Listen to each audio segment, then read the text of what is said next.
Hello and welcome to episode 70 of the Ski Instructor Podcast. My name's Dave Burrows and I'm the director and owner of SnowPros Ski School based here in a very snowy Val d'Illier in Switzerland. I've just got back from La Dole, which is the Jura. So if you're ever familiar with going from Geneva Airport towards Valais in Switzerland, you see a resort up on your left, or you see a sort of a golf ball and observatory on the top of the ridge. And I've just come back from teaching a group of ladies there, which was very, very pleasant.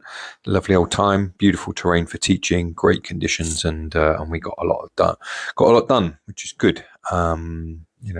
Really fun group, and we made some real big breakthroughs this morning. So that was a very pleasing session, and hopefully they're all happy. And we'll do a bit more with those guys, over the next month, which was fantastic. This is going to be quite a short and dirty intro because I've just got so much to do right in the middle of ski season. Very, very busy time for us. So I'm just going to let you know that welcome to episode 70. 70 episodes is a bit crazy, but we are here. And this episode is with Steve Hindman. Now, Steve, you might remember, was a sort of he gate crashed a former episode that we had with a long while ago with Julian. He happened to be there, and he sort of guest featured on that, which was quite funny. And I kept in touch with Steve ever since. He's been doing some work with European Snow Sports in Verbier. Steve was relocated here to Switzerland, so he came over with his wife. His wife got a job in Geneva, but previously he's been teaching at various places, including Telluride and Stevens Pass and some other places. Steve is a former US demo team member for Nordic and I think telemark, but I'm not sure. It all comes out in the interview, so you'll be able to have a listen to that. And he's been, like I say, he's really relocated here, and he offers a really interesting perspective on US versus Switzerland, or Swiss skiing, European skiing. And Steve's also done some work for us. So when he's not been working for ES during peak season, we've used him for a few days for a few things that we needed. And he's going to be working for, I think, the next couple of weeks with us as well. I've always got a lot out of the training sessions that he's participated in with our ski school. Great guy, loads and loads of knowledge, loads of really useful information, and very pleased to have him on my team, and very pleased to be able to have the time to interview him for my podcast. I sat down to do this interview with Steve in the summer just gone in Geneva. It was about 35 degrees. He was sitting there in shorts and a t-shirt, and I can't remember what I was wearing, but I remember that it was absolutely boiling hot in the city that day. So yeah, great conversation. Steve comes across really, really well on this. And there's kind of two parts to this interview, which is why I've split it up into two parts, actually. So the first part is like the traditional Ski Instructor Podcast, like profile piece, what's your story, that kind of thing. And then the second half, which will be released next month, is going to be the part where we get a little bit more involved in the technical side of skiing and similarities in the sort of cross country and Nordic disciplines to how they cross over to Alpine and various other bits and pieces. So this is a real two-parter because the whole conversation was about 2 hours and 45 minutes long. So too much for one pod. Anyway, I hope all of you are well. Like I say, we're busy here. We're having the best snow season for quite a long time. Conditions are fabulous, super cold, clear skies. Everyone's having a great time, and I hope that wherever you are skiing, that's the same for you. So without further ado, Steve Hindman and myself, away we go.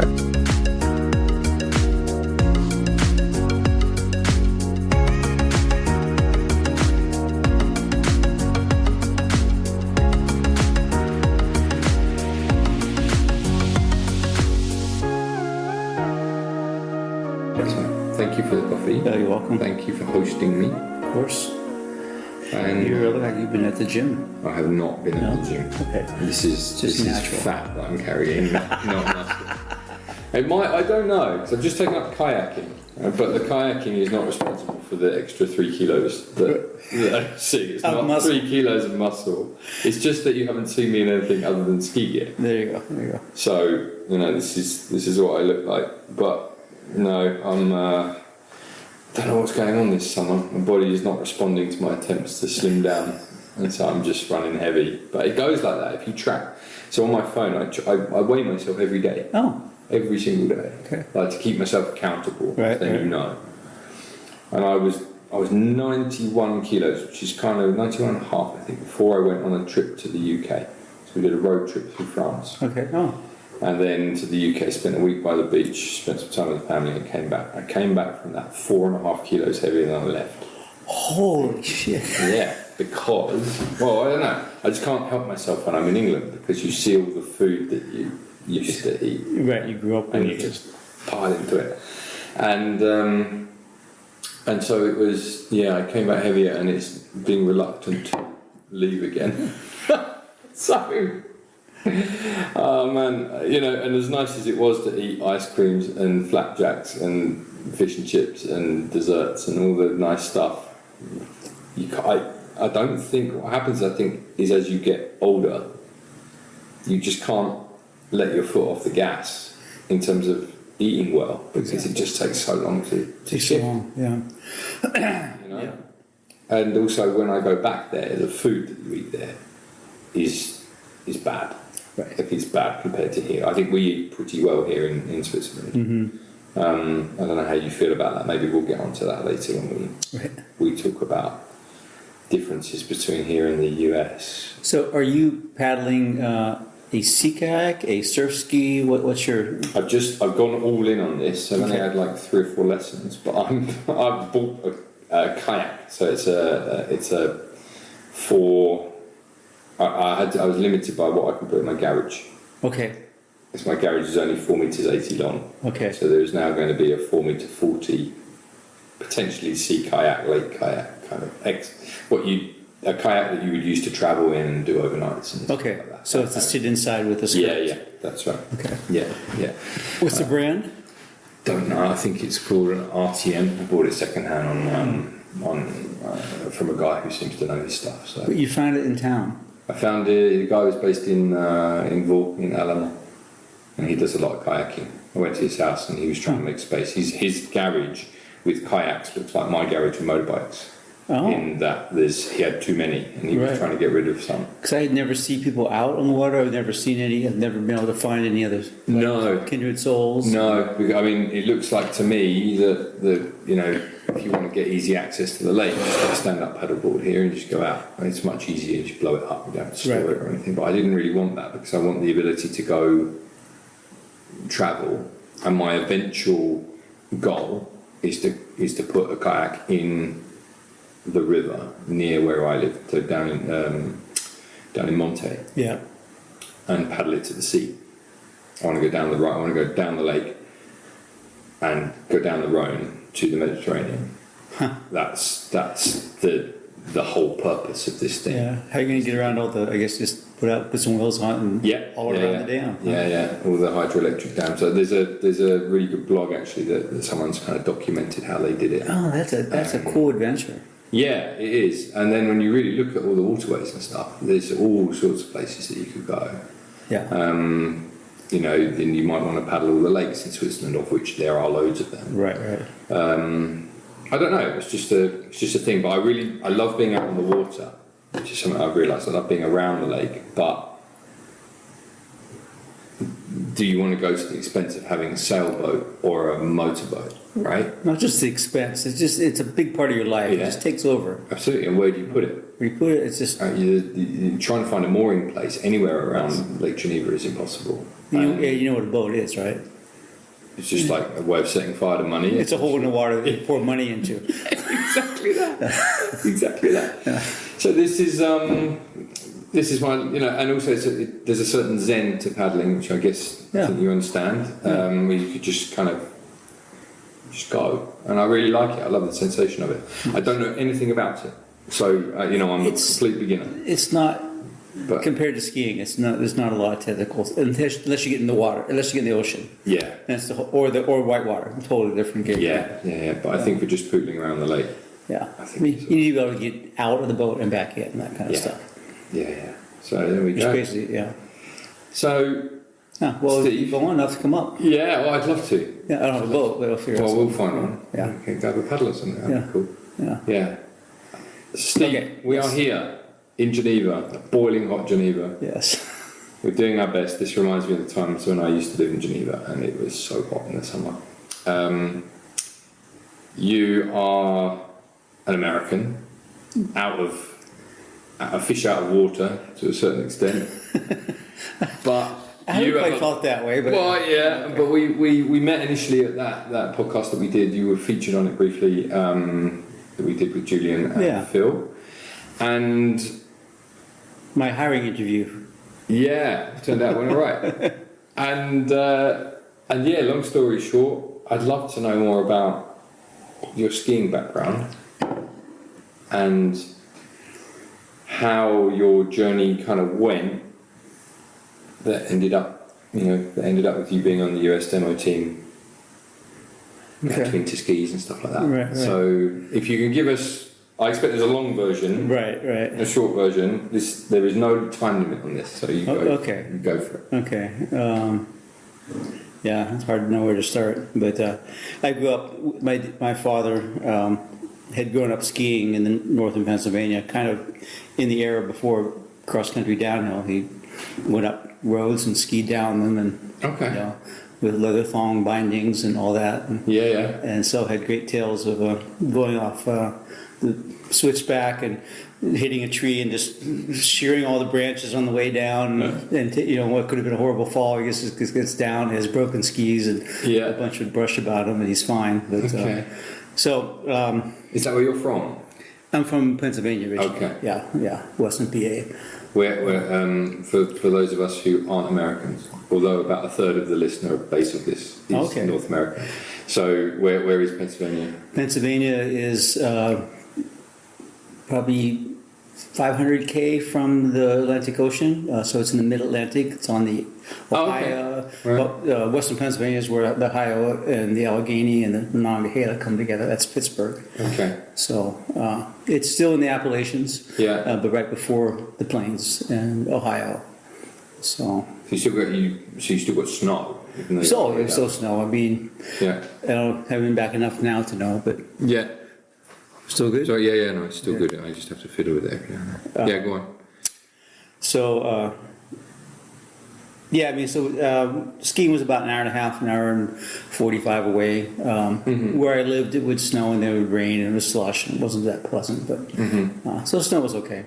Okay. Hills were small, But anyhow, he took me skiing. Started me skiing when I was 8, I believe. And my earliest memories of skiing were absolutely hating it because it was double leather boots, and my father required me to pull those shoelaces tight every time, so it hurt my hands. And so I started out not liking it.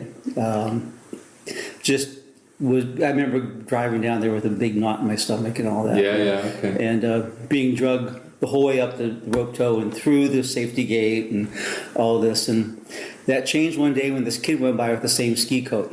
Oh. And I chased him and started skiing with him. And within a couple weekends, we were getting in trouble with the ski patrol because we tried to race and get ahead of the chairlift. Yeah. So if you're on number 7, you wanted to get on number 1. And if you're on number 1, then you wanted to get on the last one of the series. Yeah. And my dad saw us going by, and he yells at me and stops and stops. He goes, stop. It's like, what's wrong? Nothing. I'm going to go get you some safety bindings. I still had the cables in the back that you hooked under the little hoops. I said, nothing's wrong at all. But here, go have some lunch. I'll be right back. Oh, cool. So that's amazing. So that was leather lace-up, leather buckle, Langs with that Lang bang with the jet sticks in the back, and you put these spoilers on the back, and then they would push yourself into the front of the boot, which had no progressive flex. So you get big holes in your shins. So in the morning you go in, everybody would be taping up their shins with big bandages to provide some padding, and you go out and do it again. Wow. So learning the hard way. Yeah. So that progressed, and the dynamics of why I decided to be a ski bum, not pursue college, I'll leave to another tale. But I wanted to go to Colorado and be a ski bum. So I had my pair of Hansen Exhibition orange boots and Rosnell Exhibition little 170 skis. Okay. And headed off to Colorado. Ended up in Telluride. Was adopted by the town drunk. Lived in his teepee for a while, and then, but it didn't snow that winter, so the ski area didn't open basically at all until late April for a day or two. But way before snowmaking, so there was a little bit of snow on hay, like beginner lift, but basically did not open. As a result, I found myself with a friend. We found this high cabin. Was old mining shacks, and we're like, hey, the road's open, let's just bring some stuff up, fix this little cabin up and live in it. So I'm 19 years old, I'm living at 12,000 feet in the Colorado Rockies in this cabin looking out at Mount Wilson across the way, and got into backcountry skiing. So went to a little place, got a pair of leather lace-up boots, put vibram soles on them, got a pair of Raymer bindings, one of the first AT bindings in the States, and we started climbing the hills and skiing. So you kind of, out of necessity, you were ski touring. And then one day, a little Nordic elf went by with cross-country skis on, leather boots, and just kind of laughed at us slugging I had a pair of Fisher Superglass, if you ever know what those are, probably the heaviest ski ever made. Okay. With these big Raymer bindings, slugging up the hill. And we're like, what was that? And so we got ourselves some of the same equipment and had some really surprisingly survived some of the trips we did with this. Like this boots would come out of the Silveretta bindings and all that, but they got me started. Okay. And then the next winter it snowed like crazy. What year was that? This was the initial one was 76, 77. Okay. So then 78 was 77, 78 was a giant year. And by that point I realized I'd been crossing the most dangerous avalanche path in the area, which probably means North America. Yeah. Because the Telluride area is the most dangerous avalanche area in the whole continent. Because it's very dry, but also very warm in the day, very cold at night, really windy. So you get all kinds of... You've got a lot of temperature gradient. Yeah, it may go 100 days after the storm. Okay. After the 400th skiers skied on the slope. Wow. So. Okay. So at that point I realized that what I was up against, and I'd run out of money. I couldn't buy a ski pass. So I moved to Bellingham, Washington. Washington State. Washington State. Yeah. Up in the other side of the country, the Northwest. And had a little bit better equipment by then, but proceeded to try to teach myself how to ski without buying a ski lift and trying not to drive much because I was really green. Yeah. And so basically I didn't ski much. I had three of the most miserable years of my life because I was leaving my ethics getting in the way of my skiing. Yeah. But so I finally got back on the hill up Mount Baker, which is up above Glacier, Washington, not Glacier National Park. It's confused all the time, but it's now a pretty famous ski area near Bellingham, right below the Canadian border. It has the world record for snow in a season. Really? We had 96 feet in 1999, 98, 99, I think it was. Okay. I stayed in Spokane once. Spokane. Totally opposite side of the state. Okay, so my U.S. geography is terrible. Yeah, it'd be like comparing a town in Brittany to Grenoble. Oh, okay. Okay, because your country is massive. Yeah. Okay. So anyhow, one thing led to the other, and I also got, this kind of relates, but we started commercial fishing in the summer, and came back one year and ended up getting a job cooking in a little restaurant in Glacier. And next door, this guy had opened up a cross-country ski shop. Okay. And so I go over and talk to him. We got to buddy, and we started to go skiing when it wasn't during the afternoon, because he'd rent skis in the morning, take them back in the afternoon. We'd go skiing.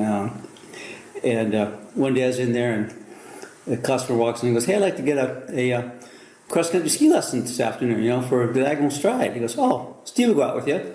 I'm like, making all kinds of moves. I don't know. And he leaves. I'm like, "What are you talking about? What's diagonal stride?" He goes, "That's how you move on skis." Like, I don't know how to teach him. He said, "You know how to do it." And and so we went out, and I did know how to do it, and I kind of knew how to teach him, and it was a life-changing experience. Okay. I had a great time. The client had a great time. The teaching element was a life-changing experience? Well, the whole experience, yeah. But the teaching element, yeah. And so it's like, well, what is diagonal stride, and how does this work? What are the mechanics? And I went to some ski education clinics, in the local region, and I think probably within 2 years of that, I had went through the certification process, because cross-country skiing in the PSIA in America was very new right then. This was like the early 80s. It was like super popular. It was the fad. It was like paddle boards today or something. Yeah, okay. I don't know how else to explain it, but everybody was doing it. So then I failed my first level 3 because the instructor, the examiner was like, "But I have another one in 2 months, because I know you can be better than what you were today. Okay. So come back in 2 months." And so I passed, and my friend and I passed, and then that, like a couple months after we passed, it was like, "Okay, now we'd like you to take over the certification program with your buddy." Oh, wow. Okay. In at the deep end. Because they'd all had brought this and nurtured this part of the organization up for quite a while. Finally, we're just kind of seeing it growing, and wanted someone that was like a little bit younger, a little more in touch with what's going on. So so that was an immense learning experience, as you can imagine. But the cross country part was cross country, skate, classic, and telemark. It was all one certification. So it was all seen as one thing, which the hill is free. Yeah, that's not exactly my experience of it, but okay. Well, at the time, the differences, in the same bucket. And the differences between the gear was very small. Okay. I mean, I skied giant peaks with what we call pokers with locers, which are pokey skis, which are edgeless, maybe 52 under the foot, and 68 at the tip. With little low leather boots, and the locers were locators. You had a little plastic thing that stuck out the back, and a V in the back of the behind the heel. So when you put your foot down, it would hold the foot from sliding off the ski. Wow.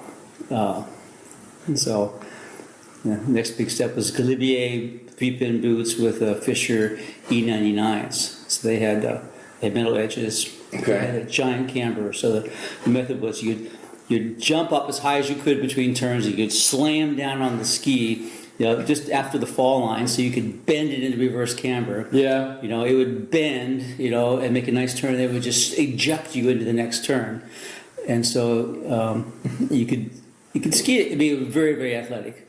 It took a lot of effort. I've seen there is a very, very old. It's saved in my watch list playlist thing. There's a very, very old movie kicking around on YouTube. It's called something like the Telemark movie or something like that. Oh, yeah. And those are the guys doing that exact thing. Yeah. Like the moves that they were doing then, in order to get the equipment to do something, were completely different to the new school style that we see these days. Right? I may be in that movie. I'll send it to you. You can have a look for yourself. Yeah, because we did a couple movies. I was out filming with people at Mount Baker, and it was the first time I saw the Northern Lights. Cool.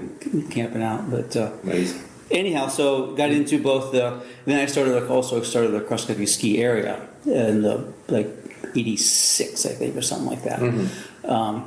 So I actually got a permit from the Forest Service, which is a big deal, and got a snowcat, which I never recommend anybody owning a snowcat. Yeah. Maintenance nightmare. But but then started grooming trails and had a little warming hut and started introducing people to cross country and skating. And, skating was very fresh then.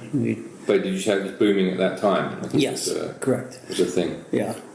The problem in Northwest Washington is if it's flattish, it's barely snowing, and if it's snowy, it's mountainous. Okay. So it's hard to find a place for a cross country skier. Sure. And we struggled with that, but got me launched, but anyhow, so I just started teaching both.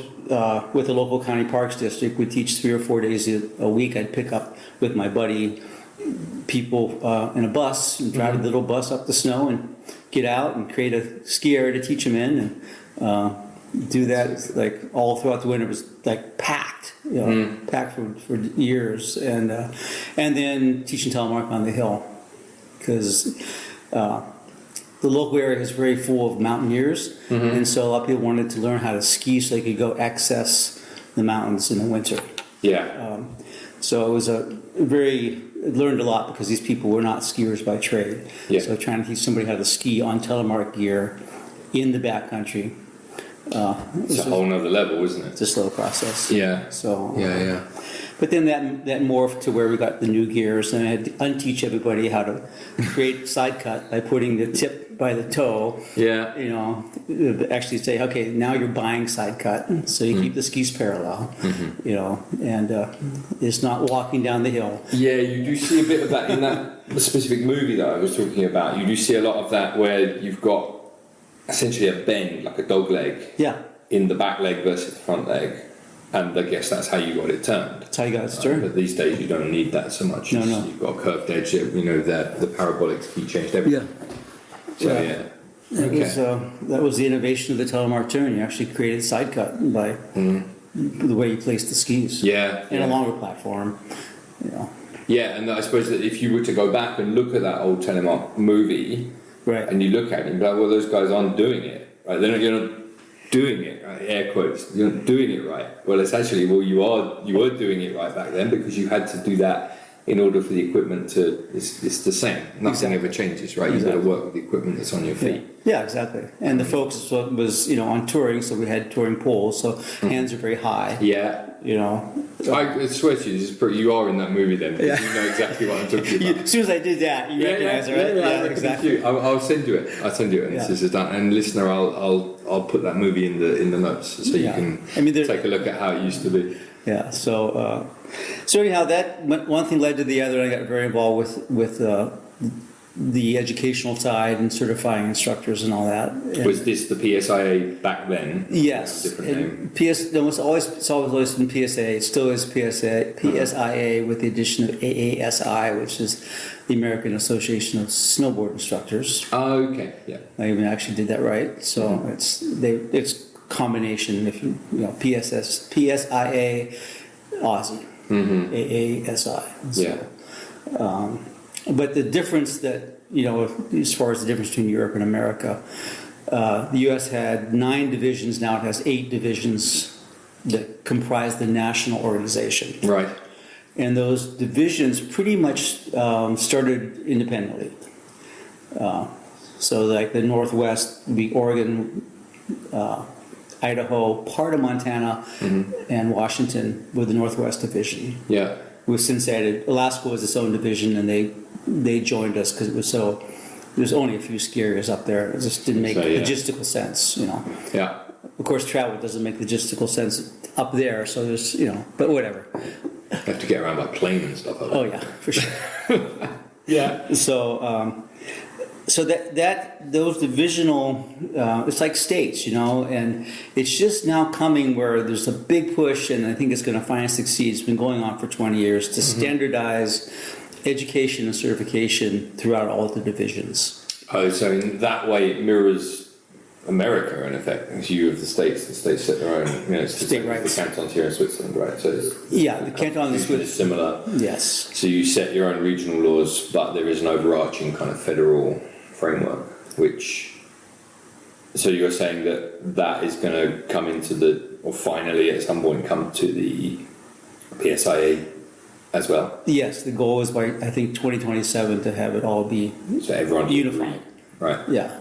It's not wildly different, but you can understand why it would be. Someone's being certified on a Midwestern hill with, a couple hundred meters of elevation, and it's different. It's different, Yeah. Well, I think I can't remember who I've talked to about the PSA before, but it does make total sense in that your clients and your instructors need different skills and have different expectations according to the area that they're in.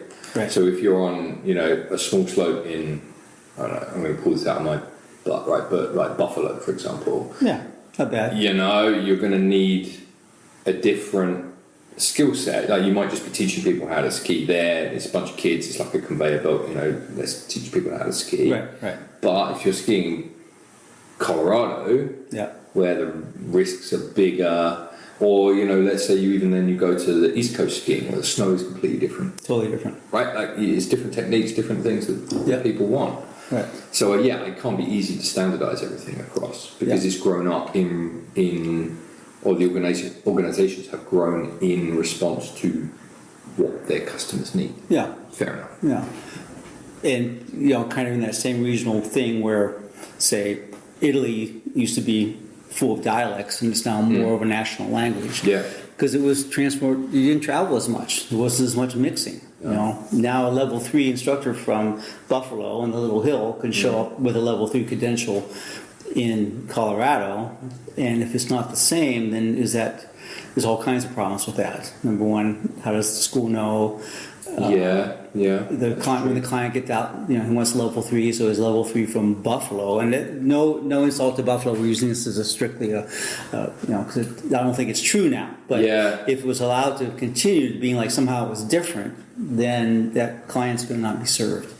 One of my the reason I called Buffalo that, right, is because I watched. I think it was Buffalo. I watched an episode of Return of the Turn where I can't remember, Marcus Caston went there, and it was like beer league night races and stuff. It looked like great fun, and you could kind of see how people were doing it. Right, it's not a massive hill. You just run laps on it, and it's fine. Like, good, great. Yes. I love that kind of stuff. I mean, I left the East before I got into that, so my skiing chops are made in the deep snow of the Northwest, where if the way you ski, at least in my cohort, we'd get up early, walk into an inner lift so you get fresh tracks, ski the ski area until you hit something hard. The second you touched a firm surface, you then be off the main runs, ski all the trees out. Okay. And as soon as you touch anything hard there, then you start hiking for turns in the side country. Amazing.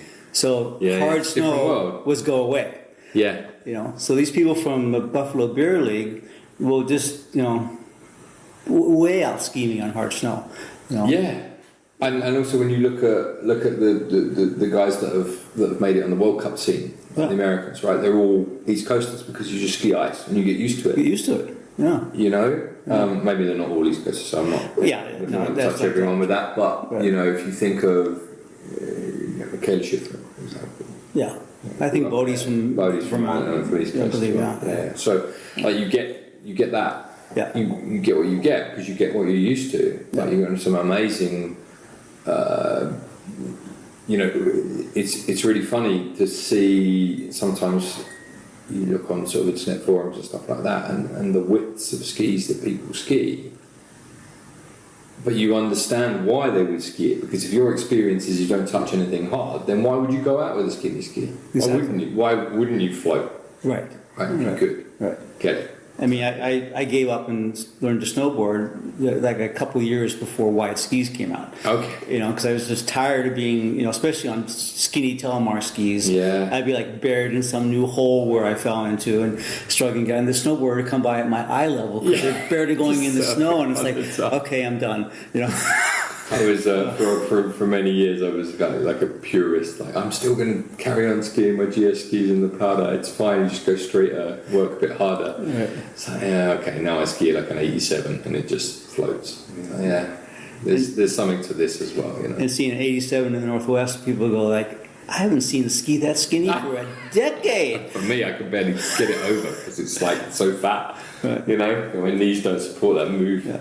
And I show up with my skis I'd fairly narrowed down a bit so I could have a more versatile ski in Colorado. Yeah. And it's too wide for the Alps, you know, or the beast on the Alps. Yeah. So I want something, that's my goal this year. Finally got a new pair of boots, which mine wore out, and a pair of skis, and worked on my carving skills. I was reorganising my garage last night to make space for the kayak. Nice. And I'm moving the ski rack to a slightly different location. And indeed the bag full of cross-country and Nordic skis, which never gets touched. So that got slung in the corner as well. But I thought, so I need to slim this down. There does not need to be 10 pairs of skis here. And like not touch 8 of them. Right. You know, like I might just really reduce it to 4 pairs, and that might be it. That's good. Well, unfortunately, I won't be in line for them because you're too much bigger than me. But No, I don't think I've got anything I'd be prepared to let go anyway. Well, I've also got skis for my mates. That's the worst bit. That's what the other 6 are. Okay. It's when my mates come to visit. Oh, I it's see. like, here, take this. Oh, that's nice. Yeah, it's nice. It saves them renting, but also they get on a proper pair of skis rather than the rental pair of skis. Yes. And they're like, oh, it's so easy. So, this is, one of the things we don't tell you. Yes. Is if you have decent boots and decent skis, it's actually quite easy to ski. Exactly. I mean, a wonderful teaching clinic to take a bunch of instructors out on rental gear. Oh, yeah. I know, right? Yeah. I know. Go to the rental shop. I'll see you in about an hour and a half, if you're lucky. Yeah. Rental boots, especially. Yeah. Yeah. No, I know. So, you became more involved in the more and more involved Yes. in PSIA from a free heel perspective, be that Nordic, cross country, telemark. correct. And so eventually got involved. Was a certification chairman, and then became aware of the demo team, and went and tried out for 1 year, and was kind of taken under the wing by the coach, but didn't make it. So kind of the same experience I had with the exam. It's like, hey, you please keep going. You're not the standard now, but here's what to work on. You learn, right? Here's the way to, I'll be, I'm your support. Come to these national clinics, and come in 4 years. Sure.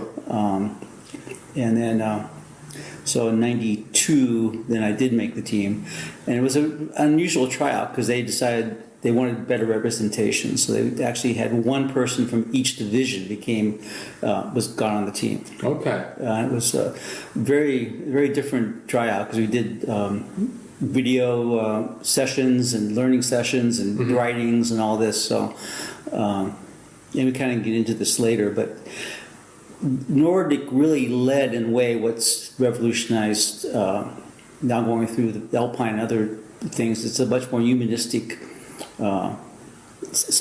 evaluation process. Okay. In the sense that you don't pull a card and have to teach, the blind bus driver who's never been on skis before for your teaching segment. You actually ski with your cohort, get to know them, get to figure out what they're working on, and then help them improve their own skiing. As opposed to some fake situation. So this was this was kind of the beginning of that much more focus on who's this person, how they're going to relate as an educator, how they're going to make a team member, how they're going to be able to relate to their people they're in clinics with once they're on the team and all that. And then, like many things, the next tryout was full on, mano a mano, on the hill.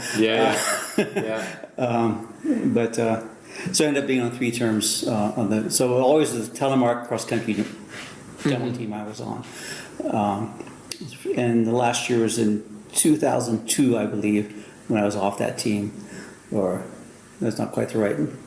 Maybe I started. It was 12 years, so 2002 was my last year. At that point, there's 3 cycles of it. I had morphed and got back into alpine skiing. Was actually running the director of the ski school at Stevens Pass, the alpine and snowboard and kids school at Stevens Pass. Okay. Actually, the adult manager to be exact. But anyhow, so I then got back into the alpine world, and but kept active with the Nordic in the sense of being very active with clinicians with more the cross country side because they had a little more need. When I got on the Nordic team, I purposely tried to bring new people into the divisional roles because I wanted opportunities for them. One thing led to the other, and then my wife got a job here in Geneva in 2021, and I show up here and. And then hunted around and had a look around here. We'll come to that later because I'd love to see your perspectives on general differences between the US and Europe and that kind of thing. But so while all this time, while we were talking about demo teams and various other things, where were you teaching in the US?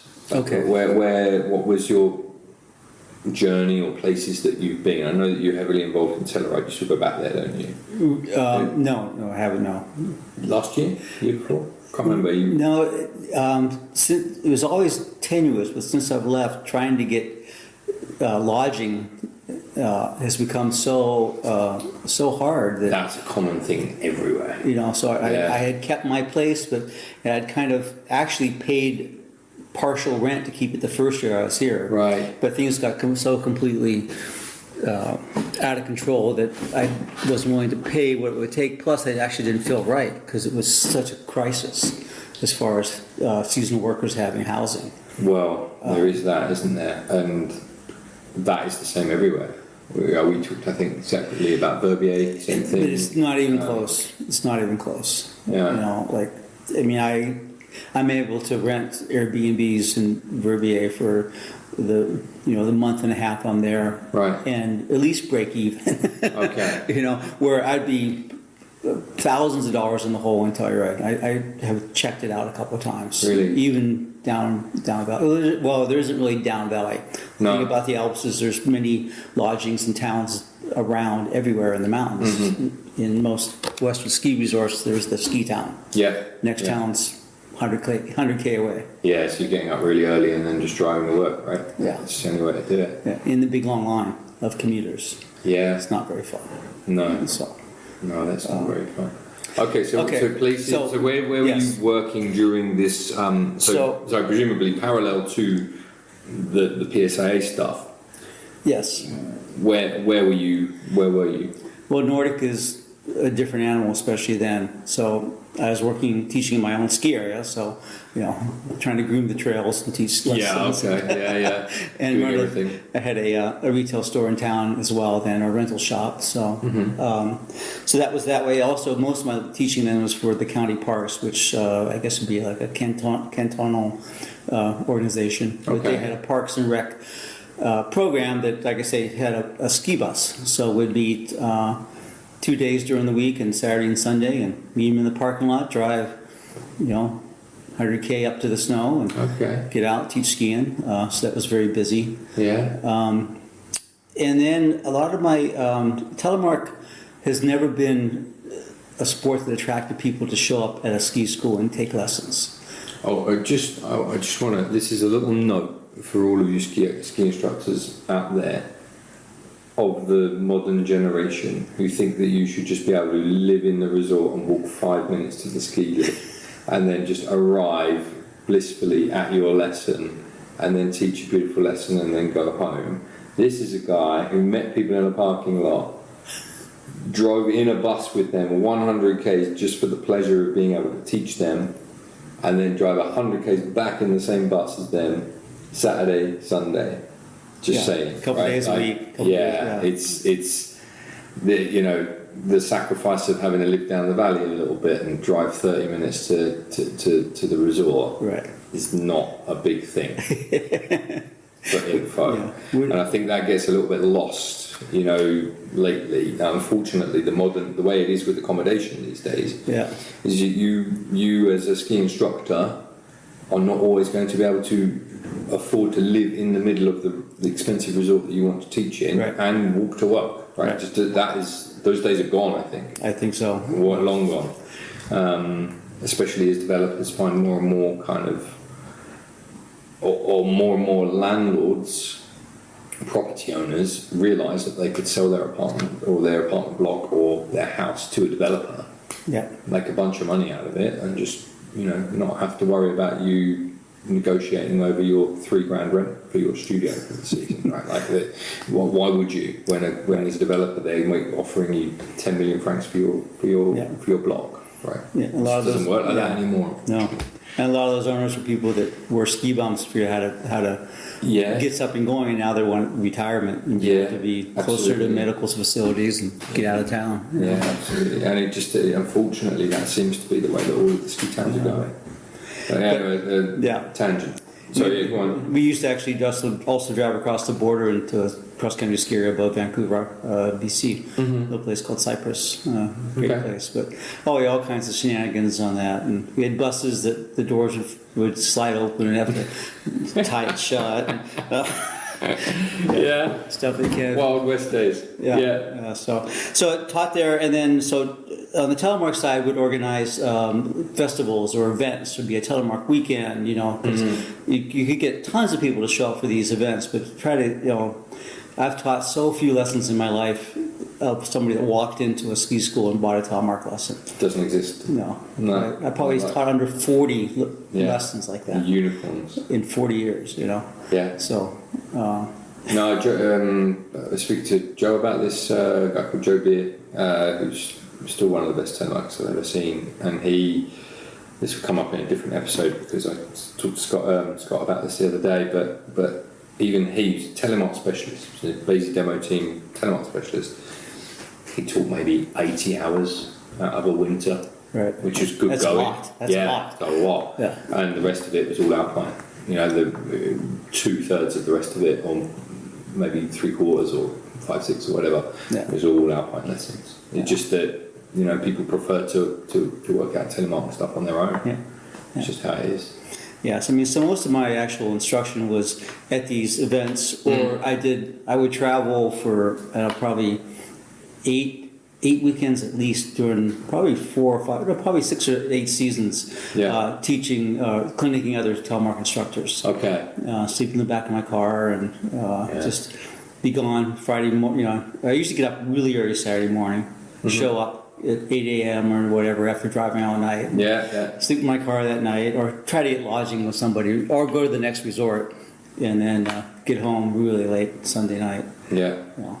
Or sleep in some side of the road because I can't drive and show up at my home. At that point, I had a outdoor store, so also kind of was another source. I could teach lessons through my outdoor store. Had an arrangement with Mount Baker that they allowed me to teach on their area, which is extremely unusual. Extremely unusual. So I think for a lot of these kind of more niche areas of skiing isn't necessarily mainstream where you can just have an office and people show up and say, hey, teach me how to ski. You've got to kind of create your own stuff. Totally. Right? I mean, you've got to create your own products, and I've said this to a couple of my team before, and we've got quite a cool little sort of freestyle section within our ski school, but we had to, in order to be able to teach more of that kind of stuff, because it doesn't just walk in through the door, we had to create a club. Just so fun. Create a club. Perfect. And the same thing for this year is we're starting a girls' ski club because Gabby wanted to teach more, be more of like a positive role model and be more proactive with girls skiing. I said, fine, let's start a club. Let's go find them. Let's go find the girls and let's create this thing. And I think that's what you've got to do if you've got something that is slightly outside the mainstream. You've got to make it happen because it's not going to come to you. It's not going to happen organically. And you've got, or either you've got to have like a catalyst that brings them in, which is like an outdoor shop or a ski shop or something, and that's how you find them. It concentrates them. And that will be, I guess that's how you would have to do it. Or you set yourself up as a specialist. Nordic or cross-country shop. I am the guy that you come and speak to. I've got all the latest gear. And then, as part of that, they'll be like, also, how do I do it? So, funnily enough, we've got this club that runs every Saturday. You should come along to it. Mine was actually the opposite. We were teaching hundreds of people a year how to cross-country ski. What should I buy? So we were selling lots of skis for other shops, and my buddy and I are like, let's start our own shop. So actually we started a little cross-country shop within an Alpine store. We were just there for, we leased the space for, 5, whatever we couldn't do it for a while. And then had also another retail another rental location. But then after a while, the mechanics of starting and stopping it and maintaining it and all that became too much. It was like either stop it or go full time. So my partner bowed out, and my then wife and I started a year-round outdoor store. So skiing, climbing, kayaking, hiking, that kind of stuff. Someone needs to start that kayaking for the one person a year to start doing it around here. Well, sea kayaking had the same thing. We sold a bunch of sea kayaks. I taught sea kayak lessons and had a little sea kayak rental dock, and used to run trips for the county parks once again. So we'd take big trailer fulls of boats to the west coast of Vancouver Island, and we just have these amazing tours out there. So cool. It's a beautiful country out there. Yeah.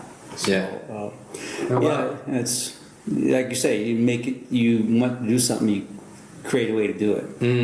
I think so, but that would be, that's the sort of the Anglo-American mindset as I understand it, right? Like you go find the customers. Yeah, that's how it is. You just go. If you want something, you have to make it. Yeah, make it happen. And I think that's also the magic when I then left Bellingham and moved on from that marriage, and a variety of things happened. Basically, the retail store went away due to the internet, and REI also, which is started as a co-op, but it's a big box store all throughout the States. And they came to Bellingham to figure out how to make a small store, or make a store work in a small market. Yeah. Because we're very close to their headquarters.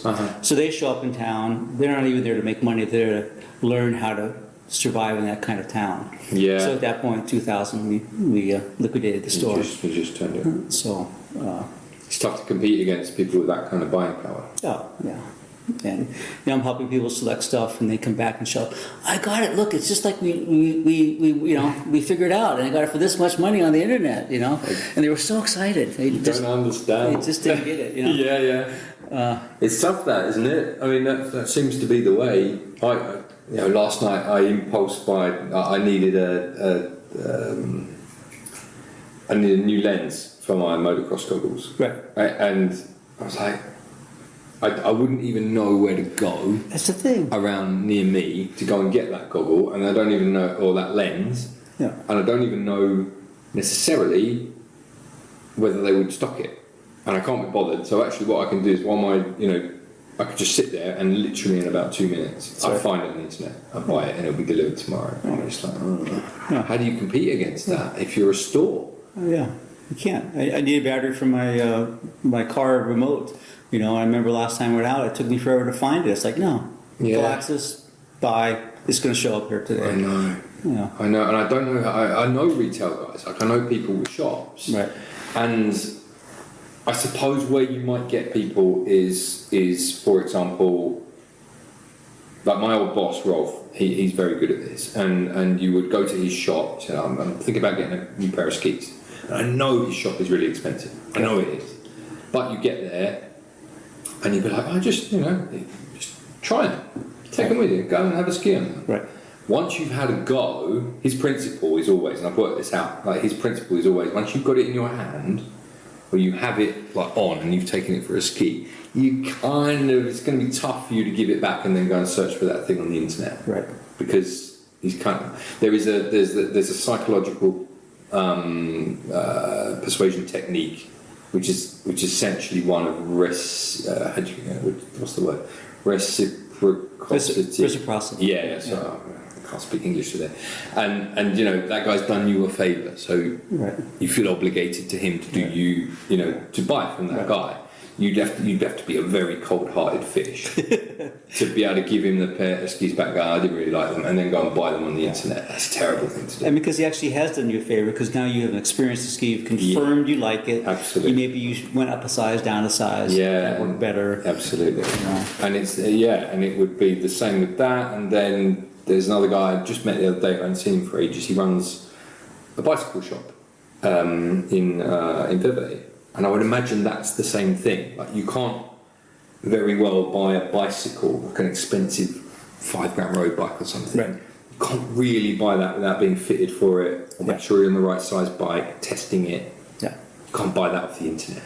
No. Like, no one does that. Well, they do. That's. I mean, Canyon is an example. It's just gigantic bike brand that's strictly direct to consumer, and they've just boomed. Especially it happened. COVID helped them a lot, but how do you buy a bike? Like, what if it doesn't fit you? I don't know. They had just now that I've said it, you'll notice Canyon bikes everywhere. Right. Yeah. Okay, I've heard of them. Like, I'm not. Yeah, but that's okay. But we showed up in Geneva, and there's a bike club here attached to a bike shop, and so started riding with them. My wife rented from them when she was just here, starting out, not fully engaged. They treat us like gold, so of course we'll buy the bike from them. Of course. When we move. Yeah. And they service us well, and so you develop. It's a mutual relationship, So. Yeah. So anyhow, back sorry, man. Yeah. I really feel sorry for the small retailers. That's all. Because you want to do that, but it's so convenient to just get little things that you need. Right. How do you get around that? I don't know. It has to be something bespoke. I think so. Yeah. You have to get. You can't just be selling generalist things. Not at all. I don't think so. Anyway, which kind of ties back in. So anyhow, I ended up moving from Bellingham, and if you're an instructor in America, you're basically making beer money. Maybe you'll actually buy your own pair of skis. Well, making beer money and paying for your gas. Yeah. And if you actually buy your skis with what you make during the season, you're doing well. Okay. And if you get some tips, you're like top dog. Okay. Yeah, because these are day use. Most of them are day use. People drive from their home. Yeah. So, but the legendary of teaching in the Mountain West. Colorado, Utah, a little bit of Big Sky now. Montana, and so I didn't have everything. I didn't have a job. I didn't have any family ties at that point. It's like, here's my chance. So ended up looking around, found a demo team friend who was the training director at Telluride, who also actually happened to be looking for a roommate for this winter. Oh, amazing. So I show up there and I had actually been there. When I left Pennsylvania, that's where I went to Telluride. So I had deep, heartstring attachment there. Yeah. So it was great, but quickly, and this gets to the differences, or one of the ways America ski schools work. I get in there, and it is a very, you might say, Byzantine pay structure priority system. Yeah. But if you understand it and you're good, you can make use of it. So I quickly say I want to be in groups, because when you work in groups, if you bring them back, so if they come back to the next group or the next day, your pay goes up, and each day you bring them back, your pay goes up. Okay. And then you get points in the priority system from bringing them back. So within a couple years, I was top 20 out of 300 instructors, because I just had brought people back. And then I started system, right? Started getting private clients, and because I'd teach anything, but blah blah blah. Is that okay? Sure. And then I started to be like, we have this person who came back, and we're having to give them a free lesson because this happened. Will you go out there and fix it? Sure, I'll fix it. Yeah. And so, and I always did. And so pretty soon I'd get assigned the next, an even better perhaps client than I would deserve from the priority system. And there's a lesson there, isn't there? Also for young instructors who are trying to make their way in the system, just say yes to everything.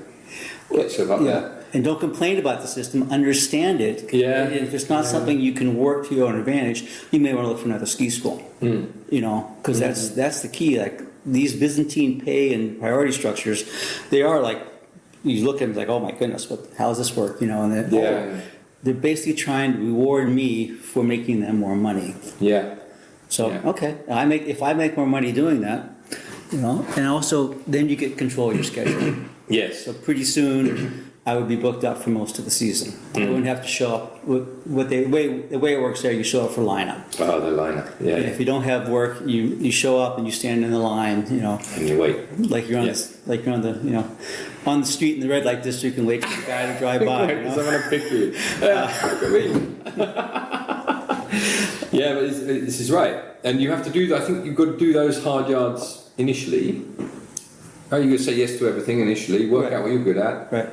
eventually you get loads of requests, and essentially after that you're running your own book within the ski school. Correct. Your own clients, and like you say, you very quickly you're just doing your own thing. Doing your own thing. It's very You don't have to go to the lineup. Yeah, it's very bespoke in a sense, you know. Yeah. So you can kind of feel like you're your own. For me, having been my own business person, you know, I had all the advantages of that with someone else taking care of the marketing, the book work, the payment, the customer interface. You know, it was like, oh, this is sweet. You know. Yeah. Couldn't agree with you more. I would work sometimes 32 days in a row, that kind of stuff. I mean, that's if you want to really make bank. So. Make hay while the sun shines. Right? Yeah. You're a long time not skiing. But it's a you know, I don't think I could do it at 67 now. I think I could. I don't think I want to.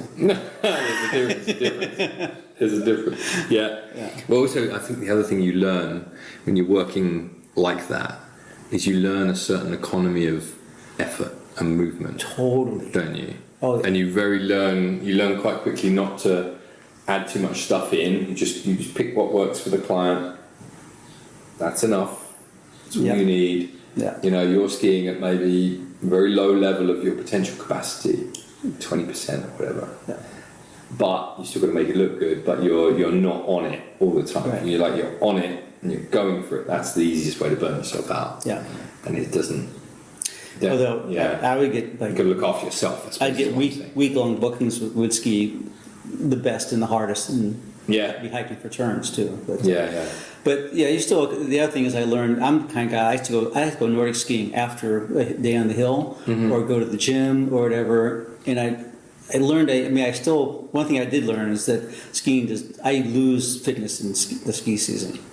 Yes, you do. Yes. No one tells you this. No, I don't. Do you lose weight or put on weight in the ski season? I lose weight just because I'm out in the cold. Okay. I mean, especially in Colorado, I'd get tired at night eating because I know my body wanted more calories, and I just get thinner and thinner. But at some point, you're there. It's like I can't eat more food tonight. I need to go to bed. This kind of stuff.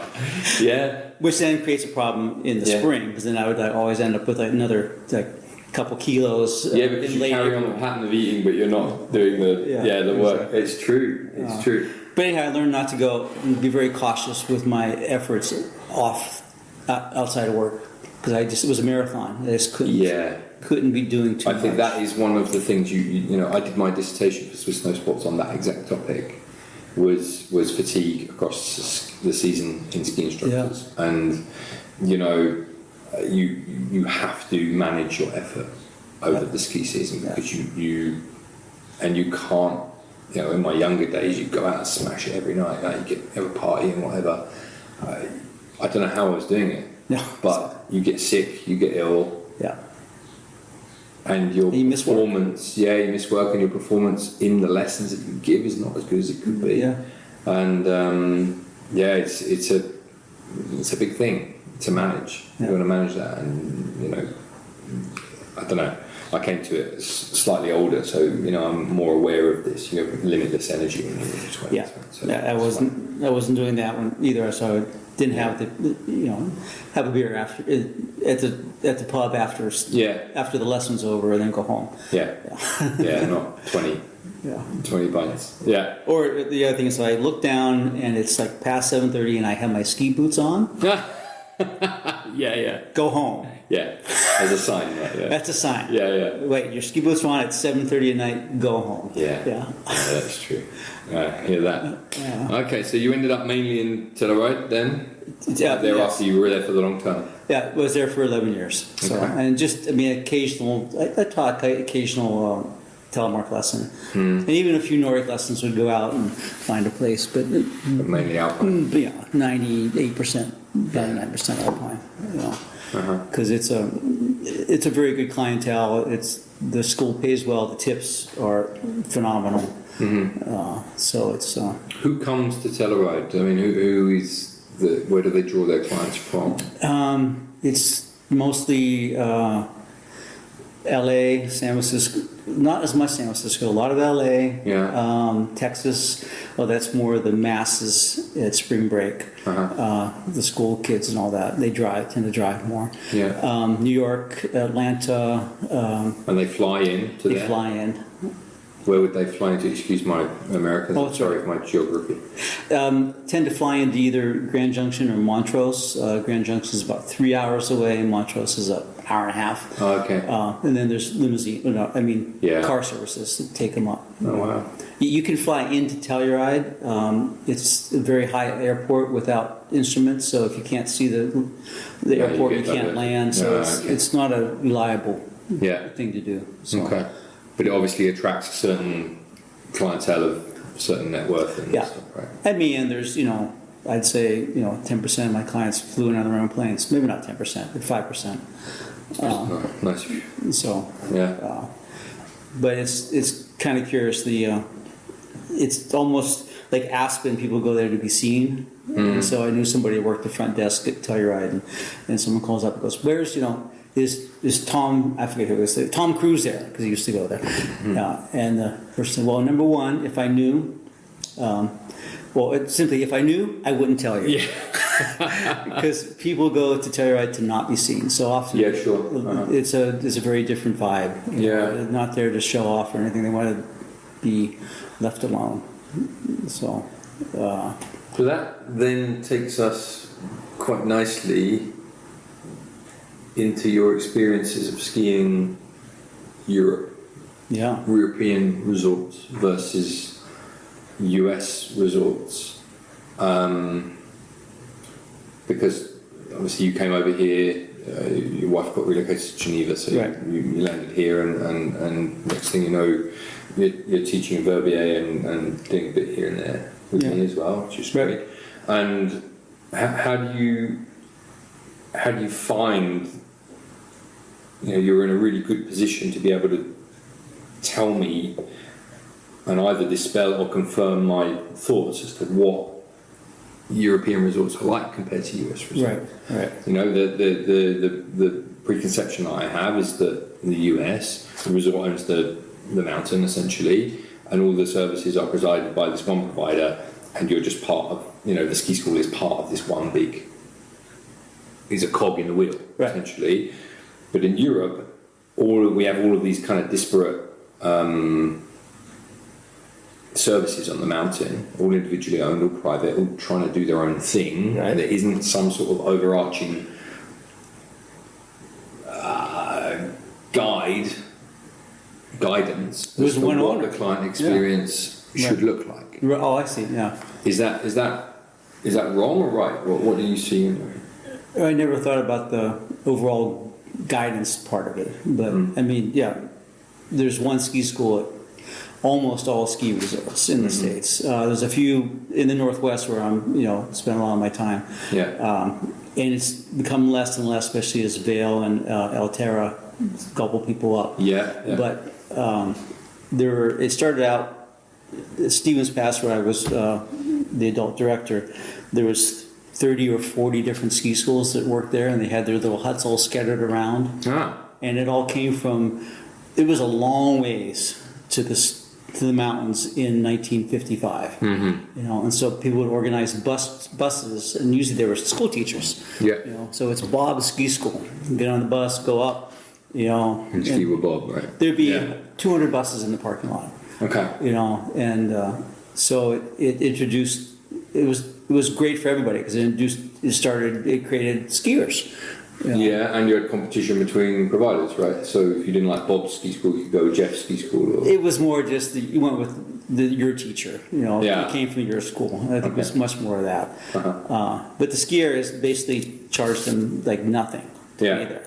And so actually, part of my job when I was there was kind of reducing this because they were.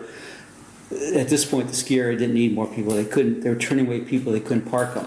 Yeah. And so they were figuring out what they were making per student from these schools, and it just didn't add up. And you'd say, well, they're making skiers for you. It's like they really didn't need more skiers. Yeah. It's gotten worse. Yeah. You have to make reservations sometimes to go skiing now. So anyhow, that's changed. So it's just one owner. So the restaurants, the ski school, and running a ski school, ski area is very expensive. So for the U.S. at least, you have to make at least a third of your money in food and a third of your money in retail and other services. Yeah.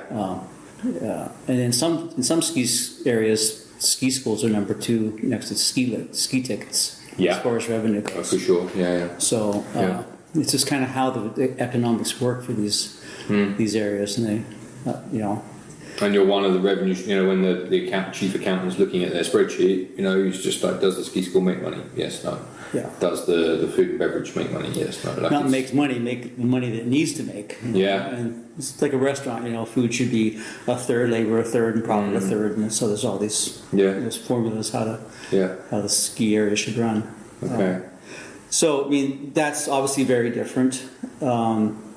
And I guess the motivation for customer service is, are you creating the revenue that you need to make? If you're not, what's going on? And I think like the big companies, when they first came in, they were more corporate in the sense, well, let's cut expenses, but I don't know. I can't really make a universal statement. I haven't been that involved, but it seems like a lot of the places they're going back to, why do people come to this special ski area? How can we keep it special? Yeah. They're going back to the customer service skier first approach, And how does that look when you see it from a European perspective when you're here? Well, it's, people ask me, well, is skiing better here or there? It's like, it's just the wrong question, It's just, it's so different, and the Alps are so big, there's so much skiing here, and yet in some ways, because like especially a place like Verbier, the off-piste isn't apparent. If I go off this place that isn't between the poles, I have no idea where I'm going. I don't know whether they're going to go over a cliff. I don't know whether they're going to end up in the wrong valley. Yeah.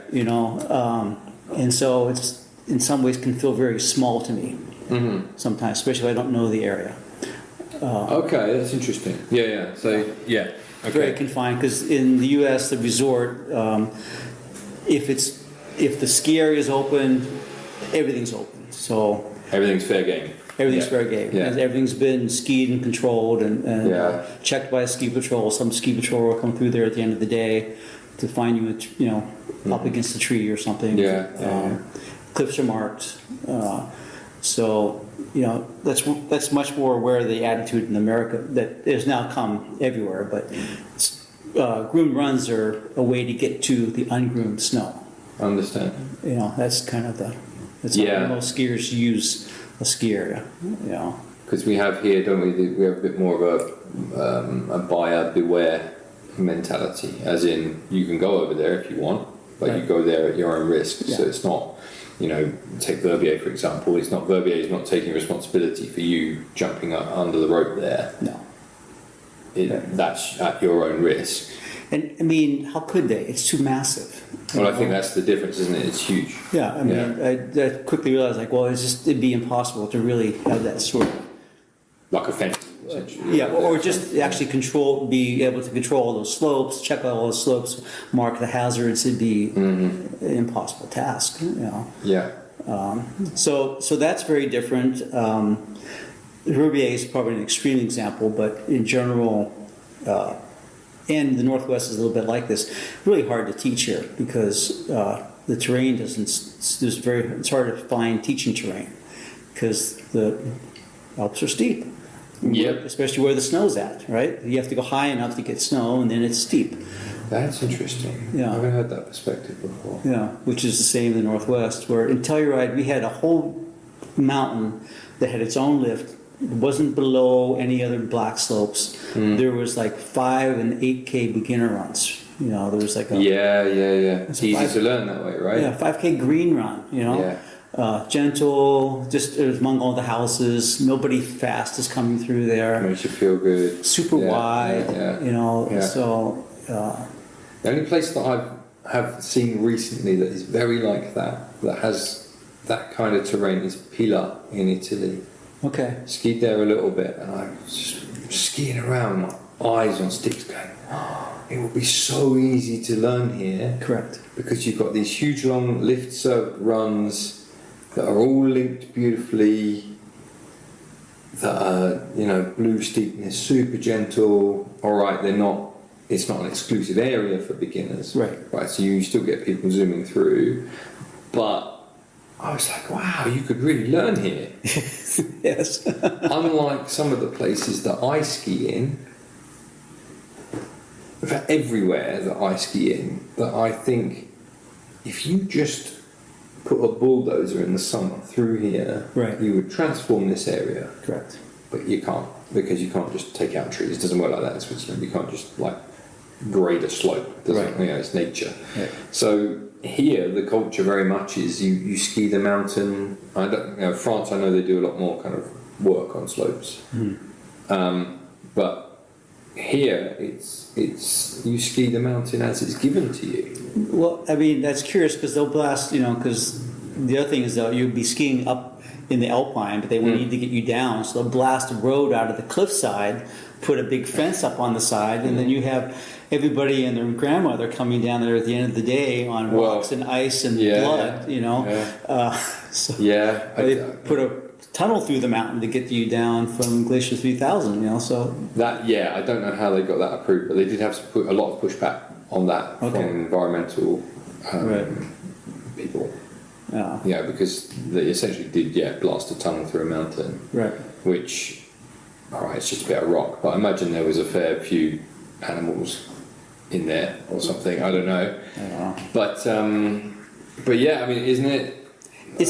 But I mean, there is very much pushback environmentally in the States too. But the mountains aren't as steep. Like Colorado is just suit up. You can choose. Like beside the mountain is kind of the mesa, which is a more flatter, like a plateau-ish area, which has these options for more gentle skiing. Okay. So it's what you have to work with, right? I think so. I just, I wish there was.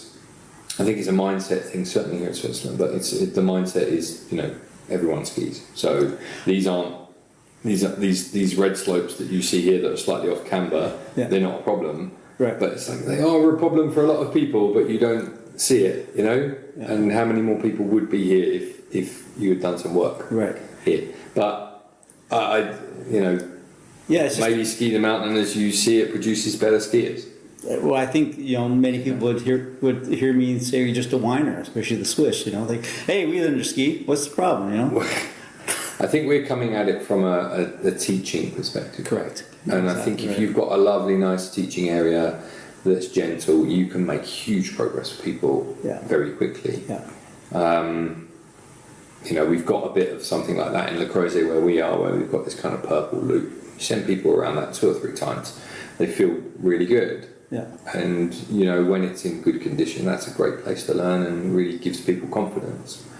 But if all you're doing from a teacher's perspective is spending half your lesson managing terrain, how to get down this bit, you're not really teaching the mechanics of skiing very much. You're spending all your time kind of managing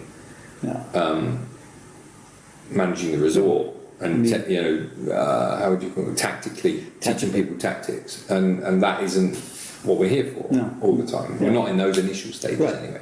You show up at the show, your first bus ride to a skiing in Verbier. You have to help people get on a lift that's built sideways. It's like I know. I mean, just to start, and then there's the top with the. Well, that strikes me as the biggest disconnect in Verbier, right? Because you do all your work in one area. That's on the bus stop in the middle of town. Bus stop in the middle of town, and then you have to get a bus to there, when they're ready for the next level. And probably if they are ready for the next level, let's say you're 1.5 hours into a 3-hour lesson. Too late. Do you bother going up to Le Chaux? You can't. No, time. Never make it. No. So you just kind of then you're filling time. Exactly. After that. And if you go to the Rouge, that's a whole other thing. Not enough snow, and that's nothing to do. So. No, it would be nice if we start. I think probably what they need to do is put in there is potential for a huge beginner area just next to the is it the Montfort lift in La Chaux, the bottom there. You could put a lovely beginner area. Oh, that's in true. there. That's true. Yeah. That big plateau on the bottom. Yeah. I don't know why they haven't, because I suppose it's because it's so exposed. You have to go. I mean, it'd be awkward because how would you get people down there and back? Yeah, you could. But, Yeah, I don't know, but that's not my problem. No. Well, and that was the thing is me saying it's not my problem. There is exactly the attitude that would, in my opinion, would not happen in the US, because someone's thinking about that. Right. So how can I make the guest experience better? Yes. Whereas I'm saying, as a ski school director for a European resort, well, this is what we have to work with. Yeah. You know, we're not all pulling in the same direction. No. I mean, that's very perceptive because, there's a lot of interactions. Like the ski school, like we had a big push to get in a second carpet at Telluride, which created a lot of earth moving and this and that, and not as much as we needed maybe, but anyhow, we're all working together to create a better guest experience. Yes. And to make learning and starting the sport easier. Yeah. As here you have a lift company is running lifts. Like, lifts run fine. What's wrong? It's like you don't get it. Yeah. Yeah, it's true. So, and why would they, right? Because they're not involved with that side. Their bottom line doesn't depend on it, so. No. No. But it's how it all grew up, right? I mean, if I'm not incorrect, everything was like this farmer had this lift and this guy had that lift, and Yeah, it's a patchwork. I mean, even I can think of a couple of places around near where I am where you wouldn't necessarily know it, but you cross literally some invisible line, and then you're the responsibility of a completely different lift company. right. And there are certain places where there isn't snowmaking, for example, because old farmer John Yeve doesn't want snowmaking on his land because that's where the cows are in the summer. Right. And so you have to go, you have to put up with crappy snow there, where there could be a better coverage, Right. but he won't allow it. Right. And so it's all, negotiations, who knows who, Right. all that stuff. It's, I mean, at the same time, it makes it so much fun, such an adventure, and so different, different, well, also, one of the things that really struck me the first time I moved here, which I imagine you've probably been struck by as well, because America is a huge space, Right. and I imagine you're probably struck by the same thing as I am. You get around the lake here, there are numerous ski resorts along the Jura, along the top, you could go to if you wanted to. You get down to Villeneuve or Aigle, you go up, you turn left there, you've got a million ski resorts up there, you carry on, you hit Martigny, and all the way down that valley, down the Rhone Valley, there's a million ski resorts, all of which you would have heard of. Yes. All of which are right next to each other. The density is incredible. Unbelievable. As opposed to getting up and driving 100 kilometres to one destination resort. Correct. No, it's in the US. The density is what really struck me. Yes. Everywhere you look, there's a ski resort, and you have limitless possibilities. I mean, our joke when we're hiking or biking in the mountains, like if you haven't seen a buvette and within a couple hours, what's wrong? Really off the beaten track. Are we lost or what? Yeah. Have We don't have necessarily so much wilderness that No. I guess you guys have. Yeah, and I really like just going back, even if I don't go into. I mean, my daughter lives in a part of Seattle called West Seattle, and right on the water where the ferry goes. And I mean, it's not like it's wilderness there, but in a sense, that waterway is connected to Alaska. Right. And you know it, and you can feel it. There's this openness. It's like, it's not all roads and cable cars and. Although I was just in Geneva, near Grenoble. And that's much more open country there. There is a ski area there, but it's just really. It's a big country down there. It was nice. I liked it. Had the land had more of an essence to me. It wasn't all developed. It's quite it's weird. It's quite dense here, and going down that valley, getting denser by the year. But the in the ski area there too. Back to what we were talking about. It looked like there were some gentler areas. So I think kind of that area of the French Alps looks like it has a little bit more. It's kind of higher but wider. Yeah, it softens off, I think, as you're going towards the sea, right? So I agree with you. I was there on a motorbike tour recently, and we travelled through a lot of those areas, and it's big country. Big country. There's a lot of a lot of wilderness, big, huge, like national parks and stuff like that. And you really get the impression as you head south that there's a lot of country with nothing in it. Right, exactly. You know, you definitely get that impression. Yeah, that's so for sure. I find that like some part of me relaxes into that. Because I'm used to it. Yeah, with you. But with while we're on the subject of resorts, we'll come to kind of more a technical thing later. But while we're on the subject of resorts, is this kind of idea that the US ski resorts are really on top of things like service standards for clients compared to, is there something that we in Europe could learn from how North American resorts treat their customers or clients? Or is it a myth? I don't think it's necessarily a myth, but I mean, I think there's two, I don't know whether they're opposing or whether they're supportive, but America, is known for its free market profit motive. Mm-hmm. So you got to remember it has to make money. There's no bailout. Mm-hmm. If it doesn't make money, it's gone. Okay. So that's always going to be there. Now, when it shows up in the right way by customer service, that's great. But it can also show up by trying to be chintzy and cut services and not provide employee housing and that kind of stuff. So, but maybe that's why it is that way. Mm-hmm. That's a hard one to really answer. And the consolidation of the last 10 years, which I have not been as involved with as I have with the history of skiing before that, that's, from what I understand, been very mixed depending on, Vail was the worst because they bought so many people so fast. I think they just got overwhelmed. Yeah. But I'm starting to pick up stories that they're also a learning organization, so they're able to go, we need to treat this resort and these skiers differently, and so this is how we can serve them.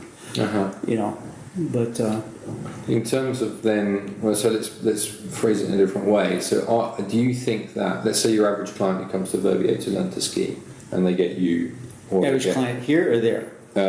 Comes to Verbier, so people coming to European resorts from America, I mean, or who I get. Yeah. Okay. Like are they? You obviously are steeped in, a culture of how to look after clients' guest experience from an American perspective. Right. But do you see your other colleagues on the hill doing other clients getting the same experience that they would if they showed up in Telluride, for example? I would say the clients with European snow sports are. Mm-hmm. I mean, basically, I wanted to work for Julian because of the podcast that you did with him. Yeah. That he talked about that. Yeah. That he basically, that's his goal. Mm-hmm. And so and it's consistent. I mean, he walks his talk. Mm-hmm. And I think that he attracts people that want to do that. Yeah. And his pay system rewards people who want to do that. So it all is of one fabric. Yeah. Now, of course, we don't have any. I could actually have, as the ski school manager at Stevens, I would actually be able to have groomers come and change something at the teaching hill or someplace we're having problems.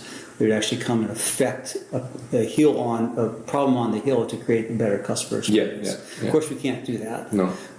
You get what you get. But I'm not sure I see the same thing. Especially, I see it mostly in both ski lessons or the classic. The really good skier can far out ski me, is skiing in front of his clients who are back there doing cartwheels and star turns and who knows what they're doing. Or you have the kids following some instructor like these big long snakes, and it's just on these red sections of the blue run that I don't know what else they can do, but there's way too many kids in that class. That would just not happen in most places I'm used to. They would just limit it, and because they tried it, they would get so many complaints. Right. and it'd be a massive rebellion by the parents. Okay. So there's that. I don't, So I mean, not being really with these other classes, I can't make a big judgment. But no, but you see what you see. Yeah. And that's what I do. You know what it's like. You're skiing around as an instructor. You see stuff. I mean, I learned to recognize color of coats, and it's like, I have my favorites. Like, oh, I could probably work for them. I would never work for that coat. Yeah. With you. Does that exist because there's competition? I suppose. So let's say the school with I'm just picking a colour off the top of my head, like a purple jacket school. That's safe. I don't think there's any. Right. I don't know, but if those guys have a certain pricing model that involves you having 10 kids in the class and you just want babysitting, right?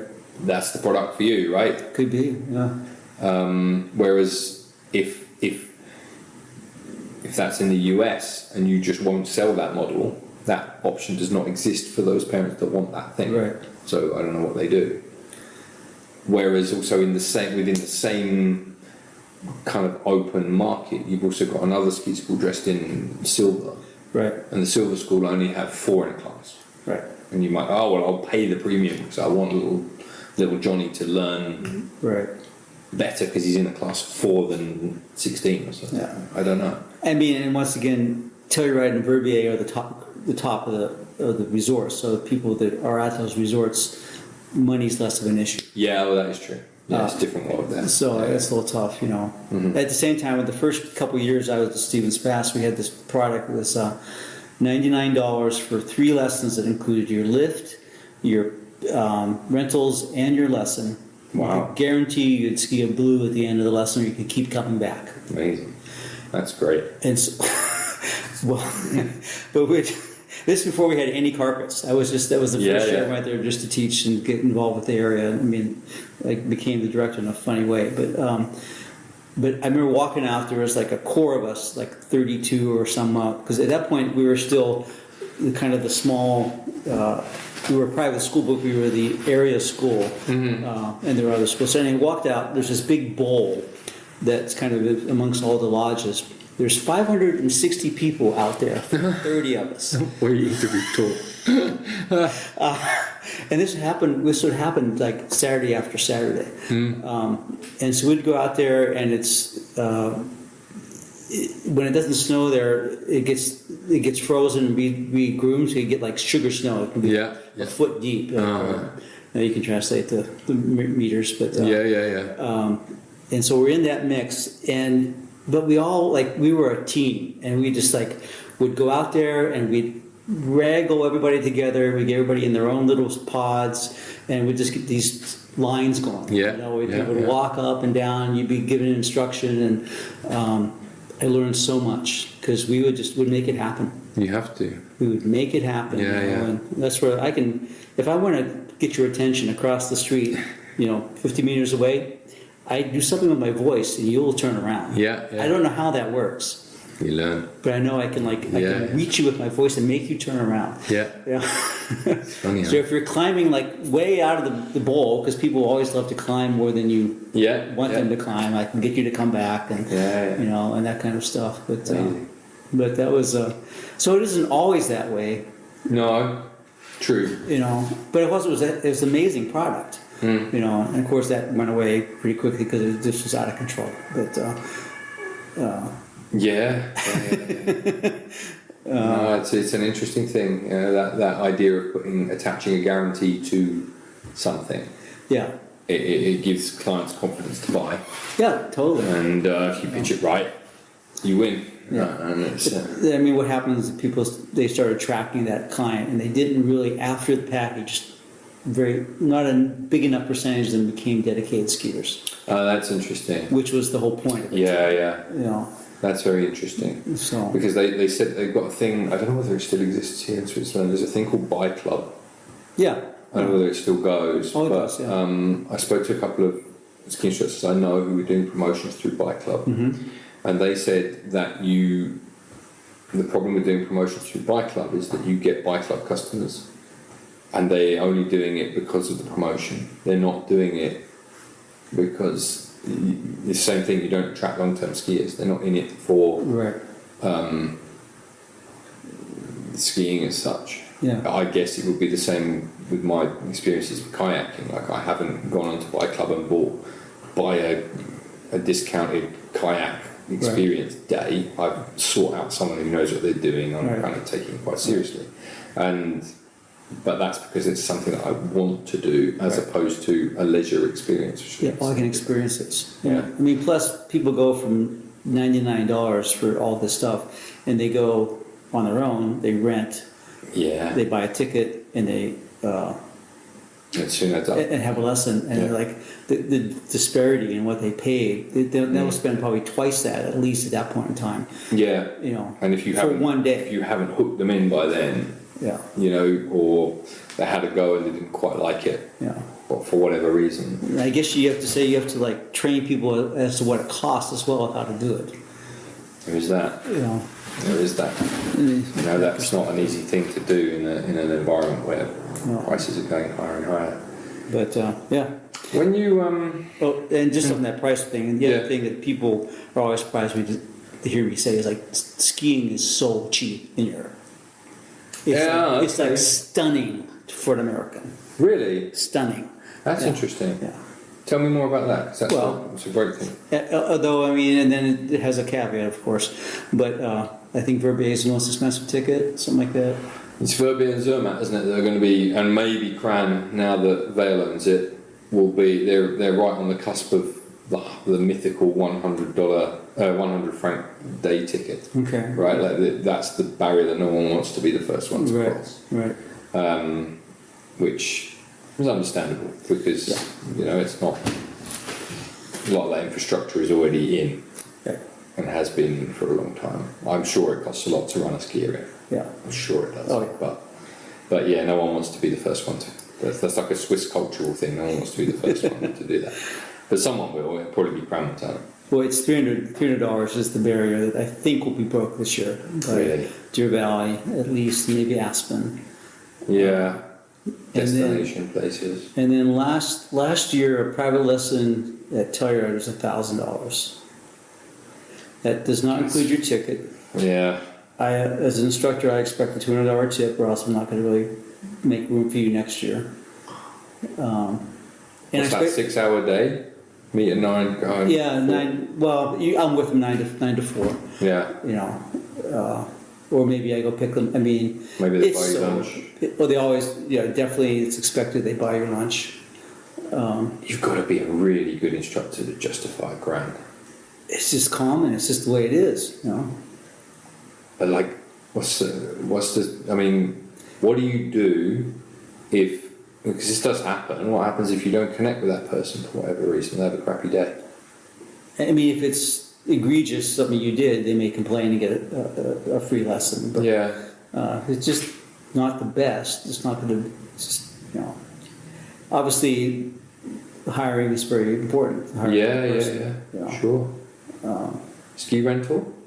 Ski rental. Oh boy, I mean it's hard to say. Probably 70. Okay. Yeah. I mean, that's a wild guess, truthfully. Yeah. But in terms of an average, so it's an elite sport then in the US. Oh yeah. I mean, Telluride is exceptional too because you can't get there easily. So you've put a lot of time and money into just arriving there. Yeah. But as such, your expectations will be high. Yes, exactly. Right. They better put on a damn good experience for you. Right. As a day. But any resort is going to be $150 for your lift ticket. Now, the flip side of that is the big conglomerates have sold these passes that you can usually get under $1,000 if you buy them in the spring that are good for 35 resorts across the world. Yeah. And so if you're an established skier, you know what you're doing, you assign your allegiance. Skiing's never been cheaper. Yes. That would be what Icon Pass, Epic Pass was. Exactly. Yeah. So it's a dichotomy. Now you still have to pay for the food and the lodging and and the lessons and all that. Yeah. But lift ticket wise. Yeah. So. And last year wasn't a great snow year, but that's the first one that hasn't been record-breaking in 3 or 4 years. Yeah, you guys have been a host over there, haven't you? Yeah, just the skier days. Yeah. Out, just not knowing what to do with them. Well, having no one to help them because the workforce has been squeezed by the housing problem and affordability. Yeah. Yeah. Well, that's a thing everywhere, but certainly also my anecdotal experience is that there were a lot of people who used to work in the Alps who just never came back after COVID. They were all working on the beach somewhere or something like that. Now that they got work elsewhere, never came back, and that hasn't really resolved itself yet. Right. Everyone I speak to has staff shortages of some way or another. The flip side of this, and back to our retail discussion, I find Switzerland especially is so entrepreneurial. Like, there's all these little retail stores that way more than in the States are still alive. There's a locksmith every 10 blocks in this town. There's a million barbers. There's a lot of small business here that, in a way that was very familiar to me, even as a young adult, and when I started my own store. All that's now gone. It's very hard to be a small entrepreneur. I've heard that. Yeah. The big out of town places that cover everything. Yeah. And once they move into your town, you had it. Everyone goes there. Yeah. So I really kind of like all these ski schools, and the ability. A friend of mine that actually used to work for me at Stevens Pass started a ski school last year, 2 years ago, at Verbier, and is doing well. Yeah. Because he has an American customer service mindset and stands out. Yeah. It's important. It's important to look after your people well, and I think once you do that, they come back to you.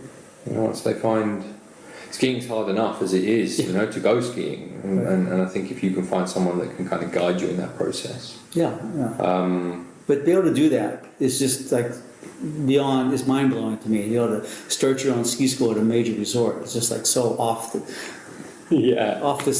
plate of possibility in the States. I understand. So